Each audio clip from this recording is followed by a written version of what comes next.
Bonjour et bienvenue sur Skills TechNet. Mon nom est Rodrigue Diaki. Nous allons voir aujourd'hui l'installation de SQL Server 2014 sous Windows Server 2012 R2. Notre présentation va s'articuler autour de 5 grands points. Premièrement, nous allons vous présenter ce que c'est SQL Server 2014, les différentes éditions de SQL Server 2014, les fonctionnalités pour l'administrateur. Nous verrons ensuite notre architecture de test. Et après, nous passerons au déploiement de SQL Server 2014 dans un environnement VMware Workstation. Nous partons tout de suite avec le premier point, présentation de SQL Server. Microsoft SQL Server est un système de gestion de bases de données en langage SQL, incorporant entre autres un SGBDR, c'est-à-dire un système de gestion de bases de données relationnelles développé et commercialisé par la société Microsoft. Il fonctionne sous Windows, Linux et macOS. Une instance de SQL Server est une installation de tout ou partie des services SQL Server sur une machine Windows et peut héberger de nombreuses bases de données. Un même système d'exploitation peut supporter jusqu'à 50 instances différentes de SQL Server, ce qui n'est pas conseillé dans un environnement de production. Co-développé par Sybase et Microsoft, la première version de SQL Server est sortie en 1989 sur les plateformes Unix et OS2. C'est à partir de 1989 que Microsoft a porté SQL Server sous Windows. En 1994, le partenariat entre les deux sociétés ayant été rompu, Microsoft a sorti la version 6.0 puis 6.5 seul sur la plateforme Windows NT.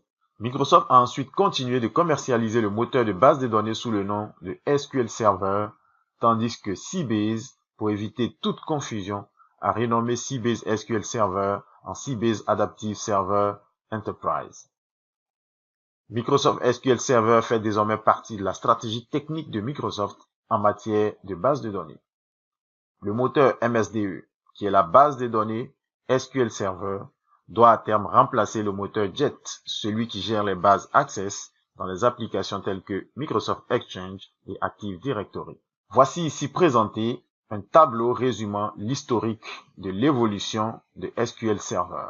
De la première version, sortie en 1994 avec SQL Server 6.0, jusqu'à SQL Server 2016, sorti le 1er juin 2016. Le tableau que voici résume les différentes versions ainsi que les fonctionnalités de SQL Server 2014. Nous y voyons entre autres la version entreprise, la version business intelligence, la version standard, la version web, la version express et quelques outils de SQL Server Express. Que sont les fonctionnalités pour l'administrateur? Premièrement, la réplication de données. À ne pas confondre avec la haute disponibilité, qui consiste à dupliquer l'intégralité d'une base de données. SQL Server dispose de 8 modes de réplication de données, parmi lesquels les modes transactionnels, point à point, par cliché ou de fusion. La réplication de ou vers Oracle est aussi supportée dans l'édition Enterprise. La haute disponibilité. La duplication des bases de données pour établir un système hautement résilient est assurée par 4 moyens différents. Premièrement, le log shipping, qui consiste à envoyer des sauvegardes du journal de transaction et la réapplication des transactions sur les bases de secours. Le mirroring, qui consiste aussi à envoyer des pages modifiées, puisées du journal de transaction vers une base de secours. Ensuite, le clustering, par redondance des serveurs partageant une même baie de disque. Et enfin, la technologie Always On, combinant mirroring et failover cluster, permettant d'associer différentes bases au sein de groupes de disponibilité, ce qui assure un basculement collectif de toutes les bases en cas de dysfonctionnement d'une d'entre elles au sein du groupe. Le cliché de base de données. Ce procédé permet de créer une nouvelle base à partir d'une base existante qui représente les données à l'heure à laquelle le cliché a été lancé. Cette copie en lecture seule est effectuée instantanément quel que soit le volume de la base initiale. Cela permet par exemple d'obtenir avec certitude l'ensemble des données de la base à une heure précise, de pouvoir comparer en développement les données initiales et finales après l'exécution d'une procédure. Revenir en arrière, soit par requête de modification interbase, soit par restauration de la base depuis le cliché. Le plan de maintenance. Microsoft SQL Server fournit de nombreux assistants pour effectuer des tâches comme l'import, export de données ou la sauvegarde et la restauration. Mais c'est l'outil de gestion des plans de maintenance qui permet en quelques clics de réaliser l'ensemble des tâches indispensables à la survie et au maintien des performances d'une base de données SQL Server. Cet outil permet entre autres d'effectuer de manière récurrente les travaux suivants: la sauvegarde, la vérification d'intégrité physique, la défragmentation des index, le recalcul des statistiques, etc. et d'en planifier l'exécution. Le gouverneur de ressources. La cohabitation sur un même pied d'égalité de tous les utilisateurs d'une même base peut vite poser des problèmes. SQL Server intègre donc un gouverneur de ressources permettant d'allouer plus ou moins des ressources telles que la RAM, le microprocesseur, le disque dur à tel ou tel groupe d'utilisateurs. La gestion de la qualité des données. SQL Server intègre deux modules distincts pour gérer des données de qualité dans les bases. Data Quality Service, DQS, permet de piloter la qualité des données de base relationnelles et décisionnelles de manière interactive et par l'intermédiaire d'une base de connaissances qui permet le nettoyage, la correction, l'enrichissement, la normalisation, la déduplication, etc. Et ensuite, nous avons le Master Data Service, MDS, qui permet de gérer des données de référence. Le service d'envoi d'email intégré. La messagerie de base de données est l'outil de gestion des envois de mails de SQL Server et repose sur le service broker. Ce système permet de définir plusieurs envois de mails avec redondance possible des serveurs SMTP. L'envoi d'email est aussi utilisé par l'agent SQL pour notifier parfois la réussite, mais souvent l'échec des tâches planifiées comme les sauvegardes. Alors, notre architecture de test se présente donc comme suit. Elle est constituée de deux serveurs Windows 2012 R2. Le premier serveur est le contrôleur de domaine sur lequel nous avons préalablement installé Active Directory, DNS et d'autres services réseau. Et le second serveur est un serveur membre du domaine Active Directory et sur lequel nous allons déployer notre SQL Server 2014. Alors, je rappelle que l'objet de cette présentation n'est pas de vous montrer comment installer et configurer Active Directory, DNS et les services réseau, puisque nous avons déjà réalisé des vidéos qui parlent de ce sujet. Il s'agit bien entendu des vidéos VMS 007 et VMS 003. Nous allons simplement utiliser les différents acquis de ces vidéos pour déployer SQL Server 2014. Nous allons par conséquent nous retrouver dans un environnement avec Active Directory déjà installé, configuré, de même que le système DNS. Nous allons également créer un utilisateur spécial appelé admin avec toutes les autorisations et les droits nécessaires pour pouvoir déployer SQL Server 2014. Nous avons également pris soin de joindre le serveur SQL au domaine Active Directory. Nous allons donc nous retrouver finalement dans un environnement avec un contrôleur de domaine et un serveur membre et nous allons partir tout de suite avec l'installation de SQL Server 2014. Avant donc de passer au déploiement, nous allons faire un petit tour d'horizon de notre environnement de démonstration.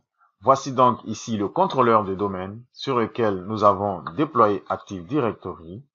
Voilà, dans Utilisateur et Ordinateur Active Directory, nous allons donc voir l'arborescence de notre Active Directory. Nous avons créé un utilisateur spécial appelé admin qui dispose de tous les droits pour pouvoir déployer SQL Server 2014. Nous allons donc visualiser ces droits. Voilà. Donc cet utilisateur est administrateur de l'entreprise, il est administrateur du schéma, il est admin du domaine. Et bien entendu, il est administrateur ordinaire. Donc, il a tous les droits pour pouvoir mener à bien le déploiement de SQL Server 2014. Ensuite, nous avons le serveur SQL que nous avons pris soin de joindre au domaine. Je vais donc m'authentifier sur le serveur. Voilà. Et faire quelques vérifications. Voilà. Notre serveur s'appelle donc Serve SQL 1 et il a été déjà joint au domaine Active Directory. Nous pouvons donc le retrouver dans notre système DNS, ici, sur le contrôleur de domaine. Voilà, nous partons dans la zone de recherche directe du système DNS. Voilà. Notre serveur SQL possède déjà un enregistrement de type A dans notre système DNS, enregistrement qui a été créé lors de la jonction du serveur SQL au domaine Active Directory. Voilà, le décor est donc planté pour démarrer le déploiement de notre SQL Server 2014 sur notre serveur membre. Nous avons ensuite pris soin de copier l'image de SQL Server 2014 sur le disque dur de notre serveur SQL. Nous allons donc faire l'installation à partir de cette image ISO qui a été préalablement téléchargée et copiée sur le serveur SQL en question. Alors, nous allons donc démarrer le processus d'installation. Je vais donc monter l'image ISO en faisant clic droit monter. Voilà. Et exécuter le fichier setup en tant qu'administrateur. Je fais donc clic droit et je clique sur exécuter en tant qu'administrateur. Voilà. La première fenêtre d'installation apparaît donc. Nous avons ici la latitude de pouvoir faire une planification, mais nous allons passer directement à l'installation. Donc, je clique sur installation et dans la première option, j'ai une nouvelle installation autonome SQL Server. Je clique dessus et le processus d'installation démarre.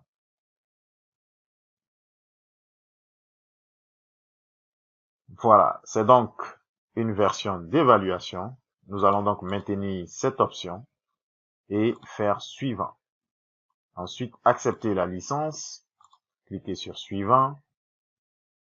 Le système va donc vérifier la compatibilité du serveur et après cette vérification, je ne coche pas utiliser Microsoft Update pour rechercher des mises à jour, cela nous prendrait assez de temps. Je passe directement à l'étape suivante en cliquant sur suivant. Voilà. Donc, ici, j'ai un avertissement du fait que mon pare-feu est activé. Donc, si je laisse cette option activée, il me faudrait aller manuellement ouvrir les ports dont SQL a besoin pour fonctionner. Je vais donc aller sur mon serveur et dans le panneau de configuration, juste désactiver le pare-feu en ce qui concerne la partie domaine. Voilà. Le pare-feu est donc configuré pour filtrer le réseau du domaine, le réseau privé et les réseaux publics. Je vais donc cliquer sur activer ou désactiver le pare-feu et dans la partie paramètres des réseaux avec domaine, je vais cliquer sur désactiver et je fais OK.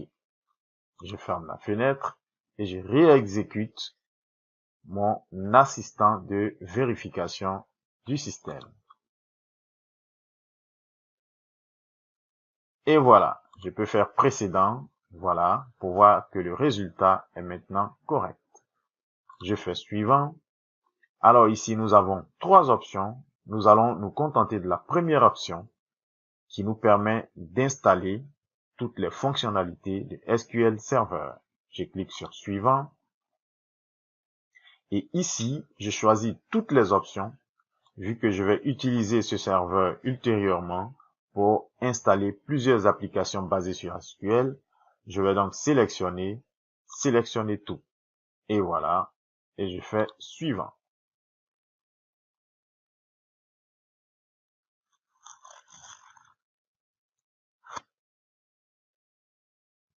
Ensuite, j'ai un échec sur Microsoft.NET Framework 3.5. Il va donc falloir activer cette fonctionnalité avant de continuer. Je vais donc dans mon panneau de configuration,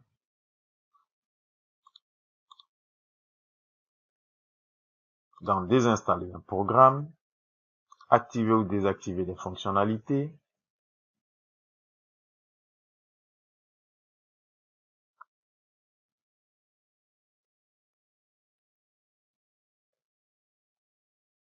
Voilà, il va me ramener dans le gestionnaire de serveur.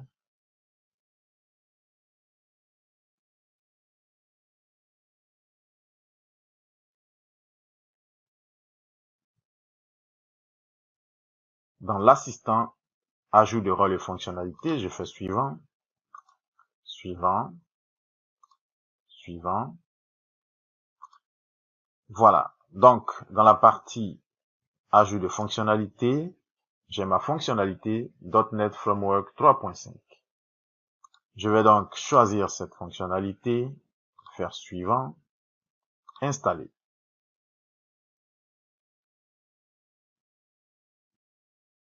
Nous attendons donc patiemment que .NET Framework 3.5 soit installé avant de continuer le déploiement de notre SQL Server 2014. Voilà, l'installation de la fonctionnalité est terminée. Je vais cliquer sur Fermer.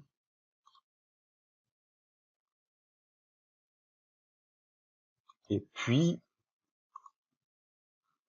réexécuter notre assistant SQL qui vérifie les règles de fonctionnalité. Je clique sur Réexécuter. Et voilà.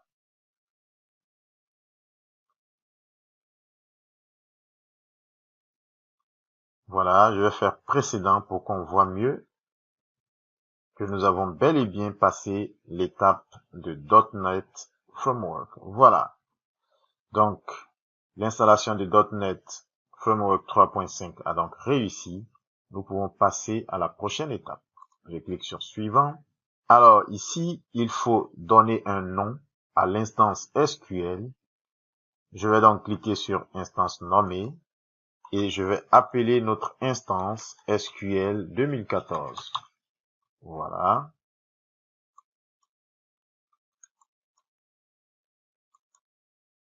L'ID de l'instance sera donc SQL 2014. Je clique sur Suivant. Et voilà. Tous les comptes de service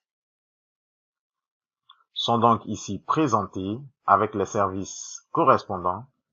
Nous allons laisser ces différentes options donc telles quelles et passer à l'étape suivante. Nous arrivons maintenant à l'étape du mode d'authentification. Je vais donc choisir le mode mixte et entrer un mot de passe qui correspond donc à ce mode.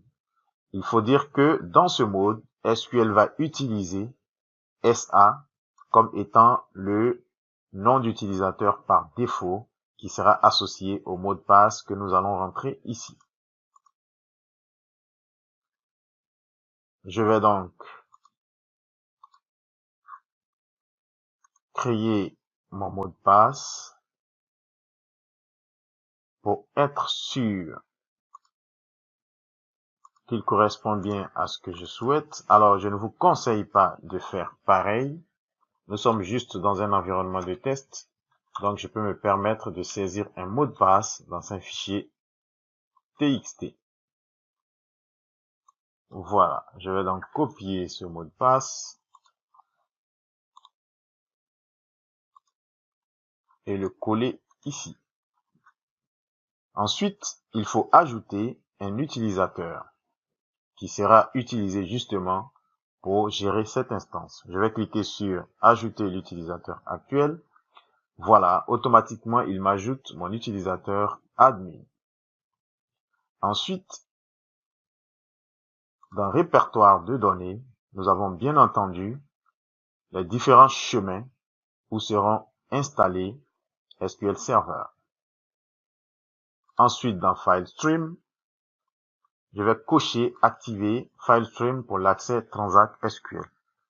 En fait, FileStream permet aux applications qui utilisent les bases de données SQL de stocker des données non structurées telles que les images et les documents. Je vais donc activer cette option. Voilà. Voilà. Et je fais suivant. Alors, nous allons donc utiliser le mode multidimensionnel et ajouter notre même utilisateur et faire suivant. Alors, à cette page, nous allons faire une installation unique sans configuration puisque c'est le but de notre démonstration. Nous ferons plus tard la configuration lorsque nous aurons affaire à des applications qui utilisent SQL Server tels que SharePoint. Donc, je vais cocher installer uniquement et faire suivant. Alors, nous en arrivons maintenant à la fenêtre concernant Distributed Relay Controller. Alors, c'est un dispositif qui permet l'activité d'un serveur capturé par une trace de profiler SQL, en simulant une activité proche de la réalité par le biais d'une distribution des requêtes sur différents postes de travail, le tout orchestré par un contrôleur. Le but donc de ce dispositif est d'améliorer les performances de SQL Server. Je vais donc ajouter notre même utilisateur pour l'utilisation du dispositif Distributed Relay Controller. Je fais suivant. Alors, il me demande le nom du contrôleur. Je vais donc spécifier ici le nom de mon serveur SQL. Donc, je vais serve SQL 1 et je fais suivant. Voilà. Toutes les options ont été validées. Nous allons partir maintenant en cliquant sur installer. Et voilà, l'installation démarre. Nous allons donc rester patients jusqu'à la fin de ce processus afin de valider définitivement le bon déroulement de l'installation. Voilà, l'installation est maintenant terminée et le système nous indique, voilà, que toutes les options ont été installées avec succès. Je vais donc cliquer sur fermer. Je vais rechercher sur mon serveur l'outil SQL Management Studio afin de lancer l'interface de mon serveur SQL. Voilà, je vais afficher tous les programmes et ici, j'ai SQL Server 2014 Management Studio. Je clique donc dessus. Voilà, mon serveur SQL 2014 démarre. Voilà, Management Studio pour SQL Server 2014 démarre. Voilà, il charge les différents paramètres utilisateurs. Et voilà. Donc, souvenez-vous, dans notre installation, dans la partie authentification, on avait choisi authentification mixte. Je vais donc dérouler ici et sélectionner authentification SQL Server. Ici, le nom de la connexion, c'était bien SA et je saisis mon mot de passe.